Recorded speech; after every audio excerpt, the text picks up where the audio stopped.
You know what time it is, no matter where you've been. So let's do it again. Listen up and let the sun shine in. We've got soul training. Time to practice what you preach. Ooh, yeah. Yes, we do. We've got soul training. And here's Daniel, Alan, and Joe. Hello, men. How are you?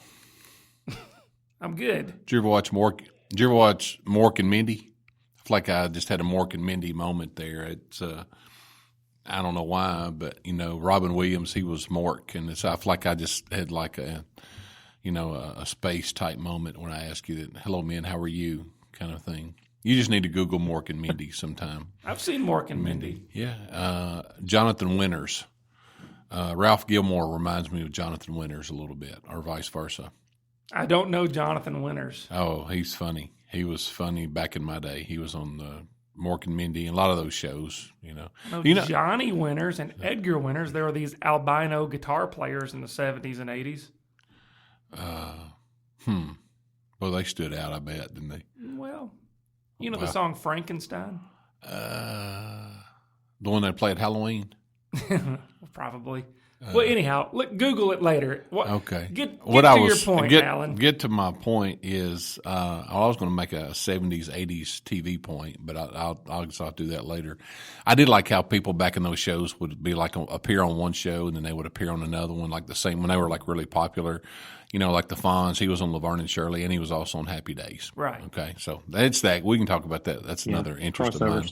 Crossovers. And I'm trying not to talk about food. That's why I'm kind of being a little different, okay? So I get hammered for talking about, candy and stuff like that. And I'm most out of the candy holidays now for a while. Well, not really. Anyway, so I'm trying to avoid talking about food. Hey, Daniel. And with that being said, I'm going to have to talk about diet, okay? I'm not going on a diet, so don't panic or anything like that. But I think, really enjoy answering or tackling questions from people that we get questions from. And tonight or today or whenever you're listening to this or your drive home or drive to work, we're going to talk a little bit about really answering the question of why. Simon Sinek says, what is your why? Well, tonight we're going to try to talk about the answer of why, like comparing the earth, pre-flood and the earth post-flood and the earth, now in 2023 in terms of just a little bit of life in general, but also about lifespan, diet, those kind of things. And we received a question from a friend of mine, actually. He says, how come Methuselah lived so long? It's from his daughter. And what changed? He and I were just texting one night and asking. I said he likes soul training, and I said, give us some questions. And so he came back with that.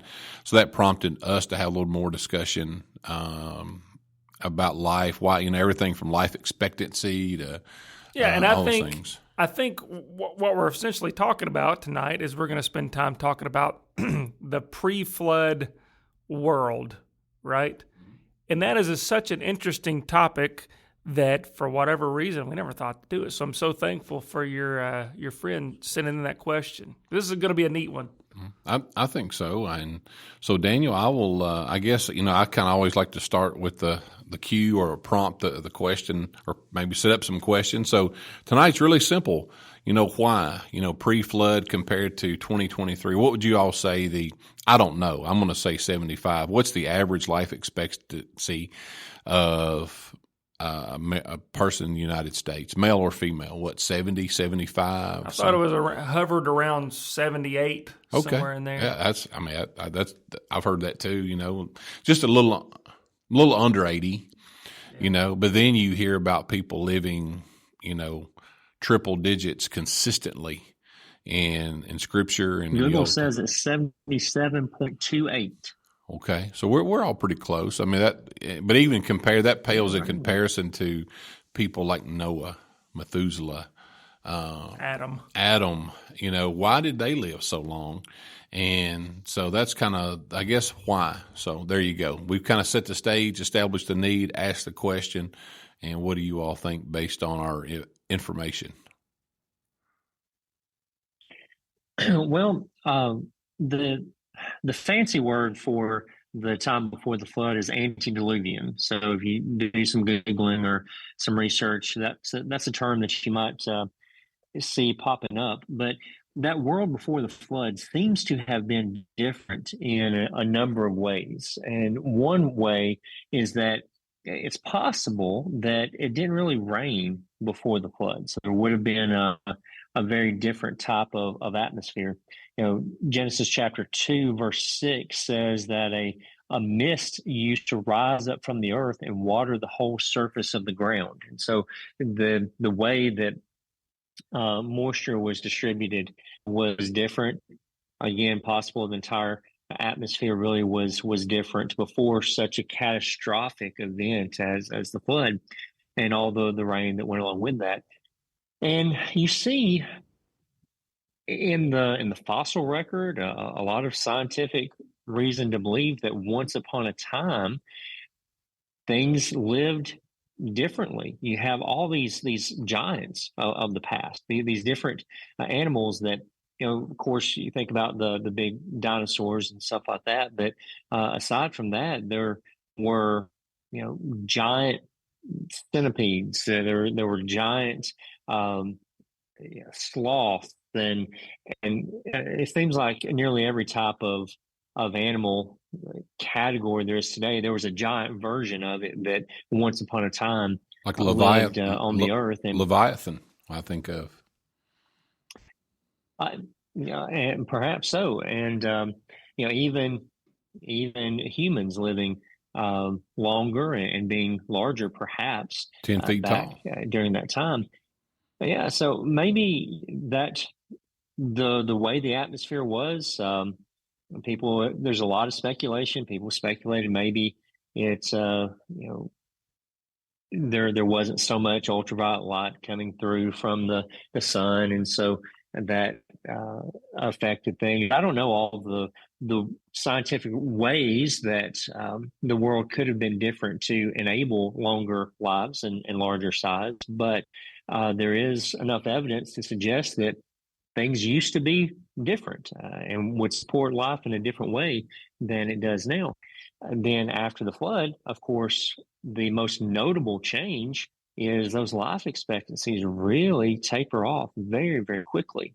Still, you're getting lives that are 100 years and longer, but still a far cry from your Methuselahs and Jareds and all those sorts of people. Methuselah lived to be 969 years old. Jared, his grandfather, was 962 years old. So these are ridiculously long lifespans. Incidentally, it's kind of hard to put all those candles on the cake. Would have died. Yeah, they got real nervous about year 960 back then. Right. Yeah, that's when they started having their late life crises and really thinking about death. Midlife crisis would have been about 450. Right, that's true. Yeah, that's why I said late life, right? But Methuselah would have died the year of the flood.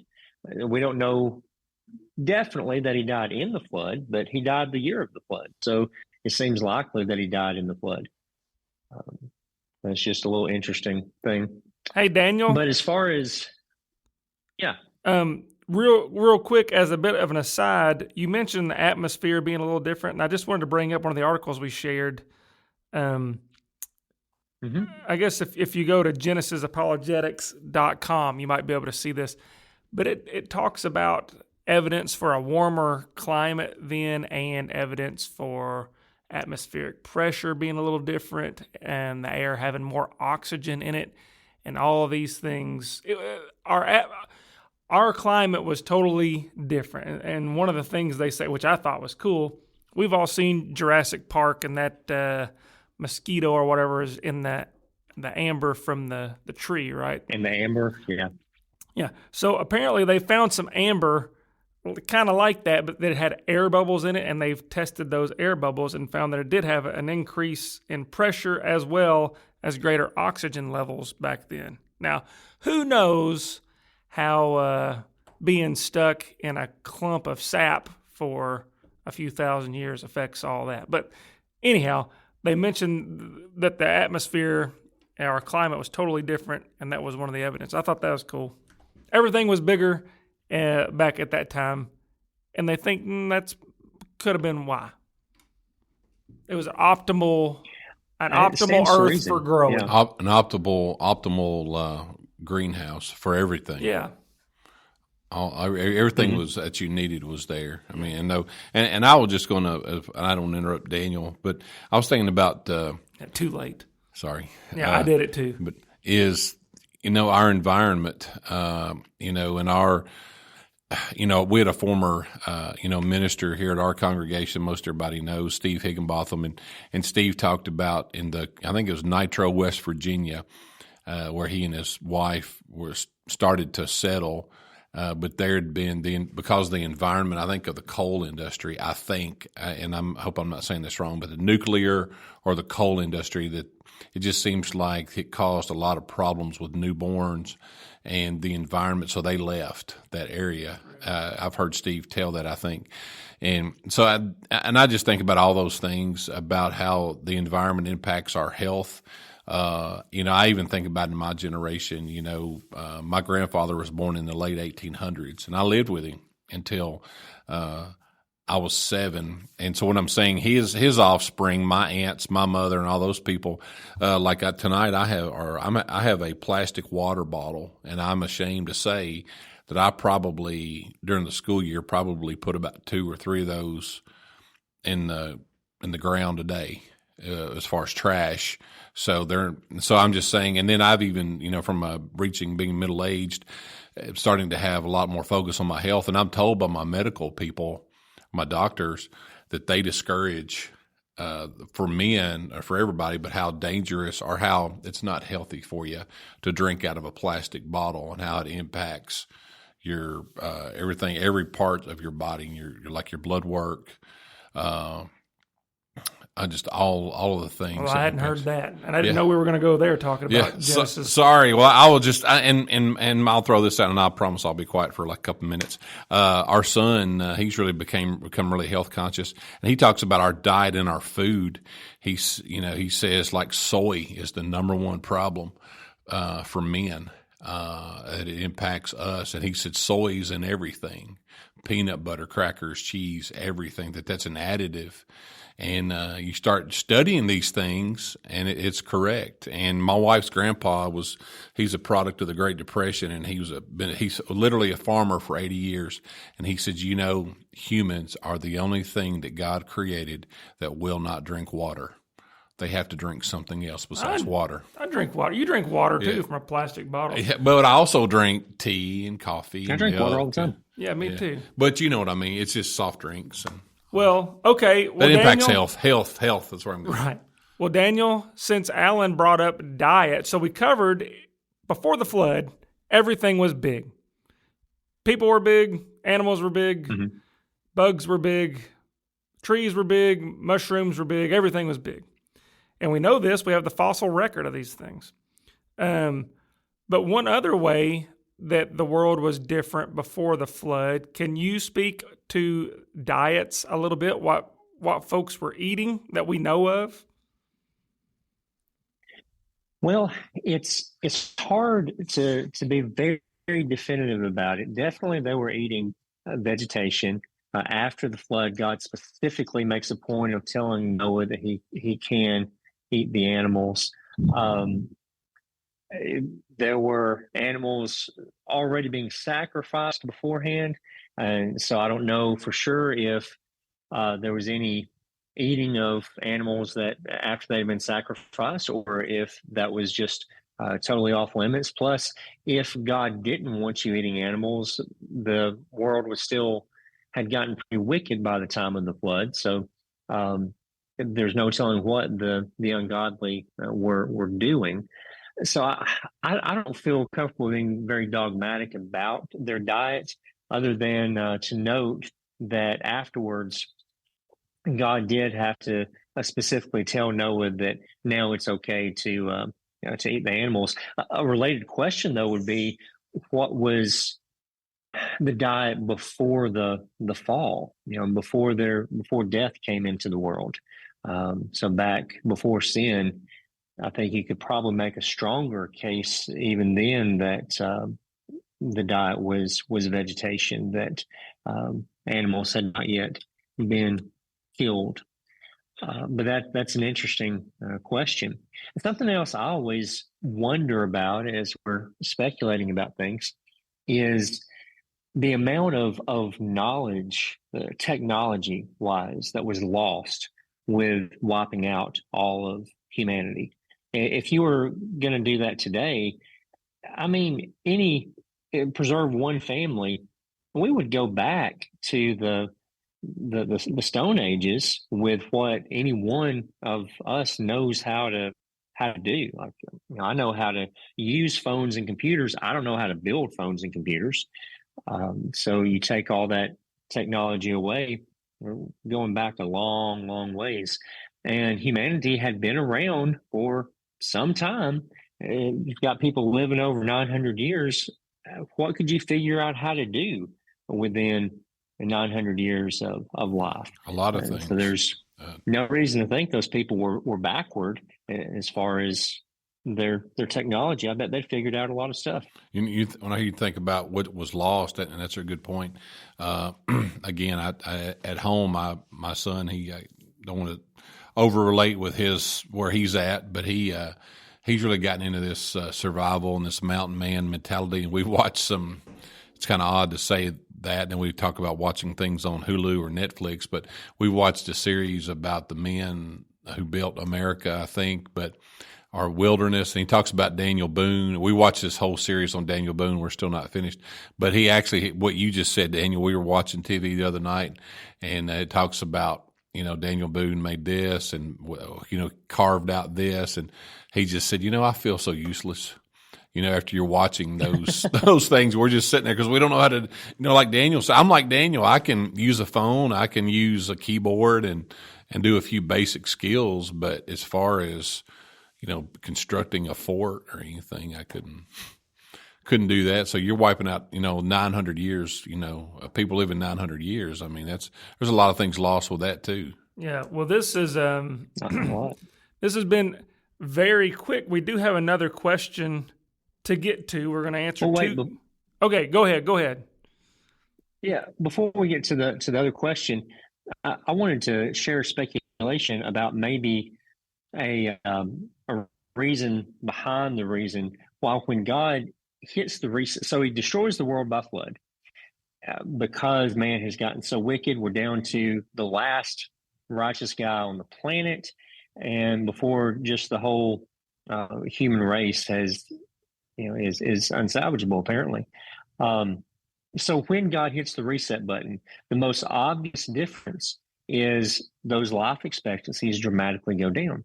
So I wonder if maybe that's a part of God's reboot strategy. Maybe 900 years is just too long for humans to fight off Satan.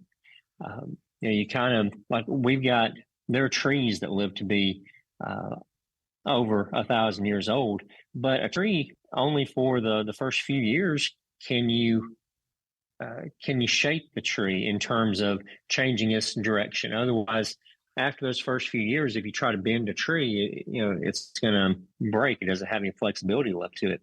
So I wonder if humanity, similarly, after that first 100 years of life, we're set on the course we're going to take, and like an old tree, become so hardened in our ways that we just become over the next several hundred years more of what we already are, rather than an excellent point. Changing in any appreciable way. Excellent points. Appreciate that. Yeah, I can see that. I'm pretty set in my ways, and I'm only 40, so I understand. One other flood thing that I think is worth noting, we shared an article from the Harvard Gazette, which definitely the Harvard Gazette is not coming at it from any kind of yeah, right. any kind of perspective that would intentionally help us. But they've come out with this thing saying that the Earth may have been a water world.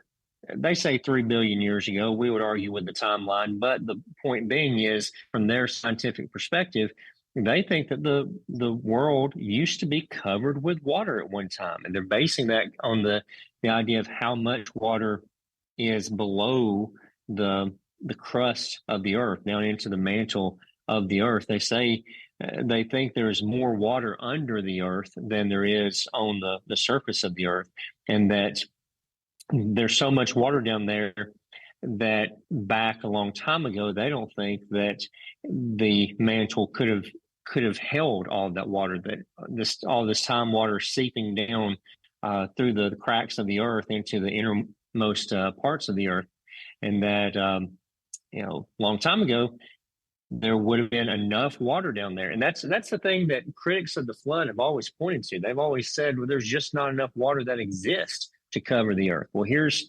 scientists coming back and saying, yeah, we think there's so much water in there that it would have covered the Earth.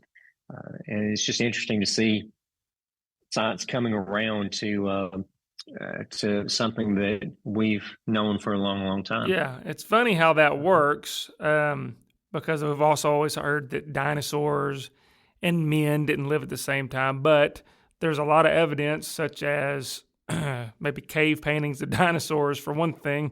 In Utah, I believe, somewhere out west, they've got that. And then I want to say in Texas, there's also a fossilized human footprint on top of a fossilized dinosaur footprint, which is pretty strong evidence they were at the same place about the same time. And there's evidence for about the same time, yeah. Yeah, for things. And I would recommend, if anybody's super interested in this sort of thing and in the flood, there's a movie, what's it called? Is Genesis History, I think. Is that what it is? We've talked about it before, and admittedly, It's a little dry. Yeah, Alan's not a big fan. But it has a lot of good information. Well, okay. Well, that really, unless there's anything else you guys have to get out, that's all the time we can afford to spend on that question. So are you ready to move on? I'm ready. I'm done. Alan? Yes, done? sir. Yes, sir. Okay. So here's the next question. Completely unrelated to that one, but it's also from a listener, so I feel we should do our listeners justice and get to these questions absolutely as soon as we can. If anybody else has a question out there, Daniel will tell you at the end how to get in touch with us. So this question has to do with God's unconditional presence. And so, let me see how we got this phrased. So, God is love, and love is unconditional presence. Then how could God allow people to go to hell away from his presence? And if that's the case, if God is everywhere, then how is he not present in hell? So how can a loving God send people away from his presence to hell? And if that's the case, if God's everywhere, how is he not present in hell? That's the question. I guess there are two questions. What do you got, boys? All right, so I would suggest that, I guess kind of going backwards here, first of all, with the idea of being omnipresent. Well, think about being omnipotent, all-powerful. We believe God is all-powerful, which means he can do anything that can be done with power. But just because he can, his all-powerfulness allows him to do anything that can be done with power, does not require him to do everything that could be done with power.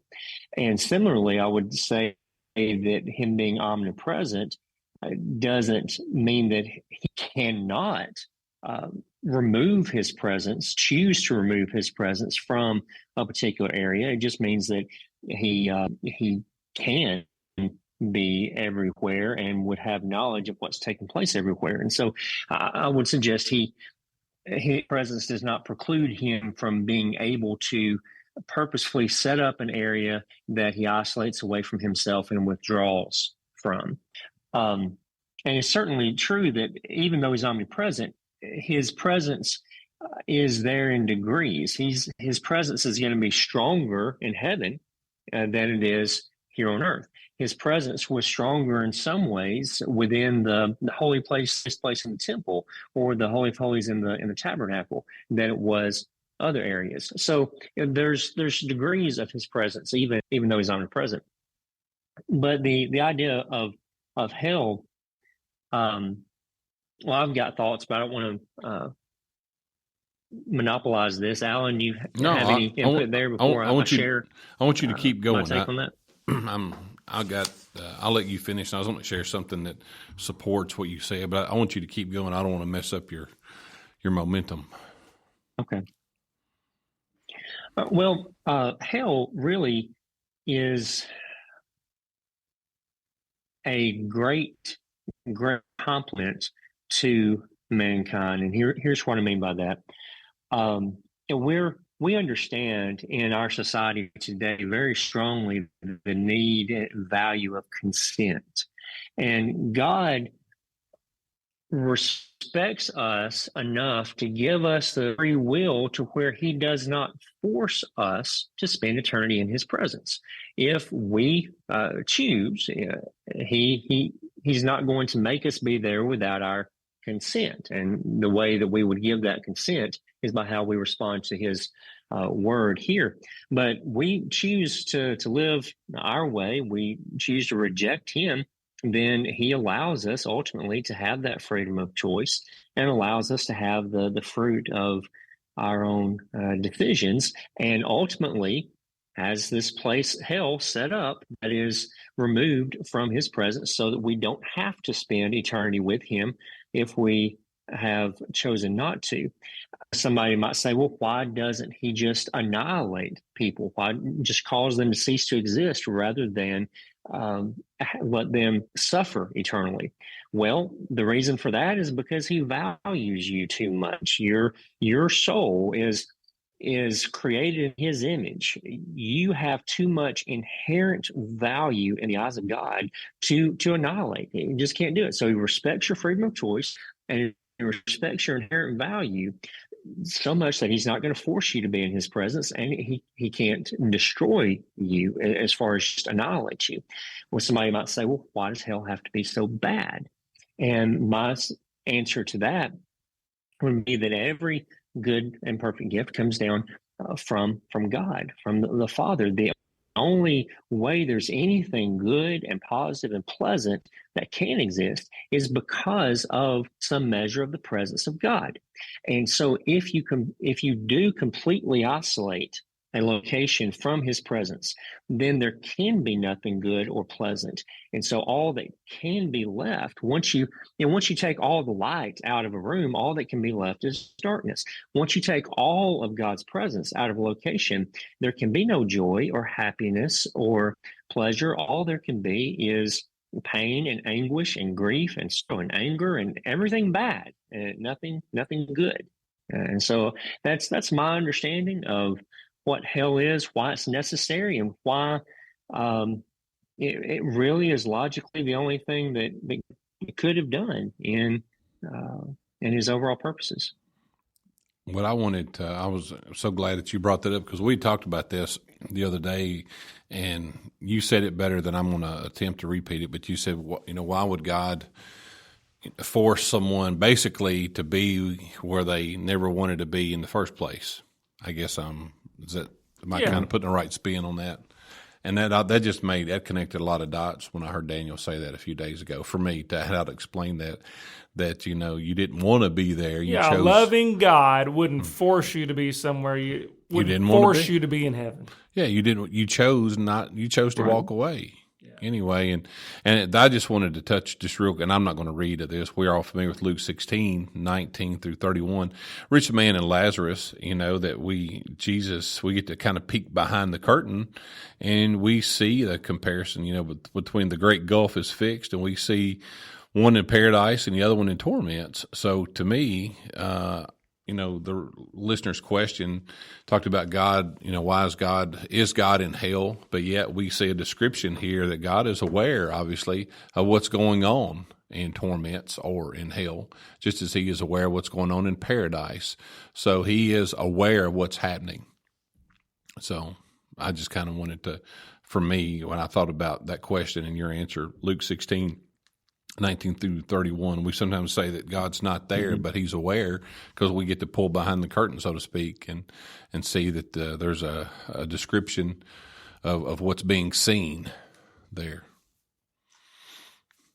And all souls matter. It's worth noting too, I think, that we he could say it, Alan. That's okay. Get it out. That's Daniel, all right. Shut up so you can say your. I was just going to, we keep doing soul training because all souls matter. That's right. Please go, Daniel. I'm sorry. Yeah, Daniel, we're pretty much wrapping up now. We're at time, so.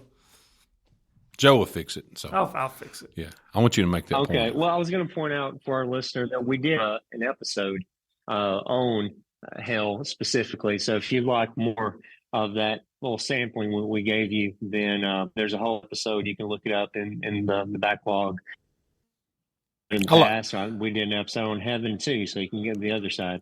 I like it when you say catalog. That makes me feel like uptown. When you say we check our catalog out. Well, we have one. We will be approaching 75 episodes. But just say, I want you to say catalog. It's go look in the catalog. It's in the catalog. Check out we're currently in season 3. That one was in season 1. Well, those two, Hell and Heaven, are in season 1. It's catalog 1. That's right. All right. So thank you for those good questions.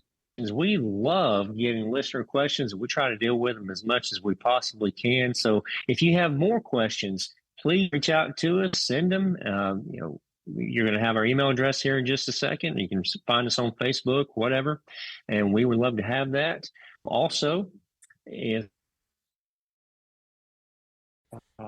any feedback you have about these questions, thoughts you have about the antediluvian world, thoughts you have about heaven and hell, we want to hear that. Ultimately, we want to thank you for letting us be a part of your day. We want to thank the elders at the South Green Street Church of Christ for making soul training possible. And until next time, dear listener, keep soul training. Soul training. Time to practice what you preach. Ooh, yeah. Yes, we do. We've got soul training. To learn more, you can email us at soultrainingpodcast@gmail.com, or you can write to us, P.O. Box 503, Glasgow, Kentucky, 42142. That's Soul Training.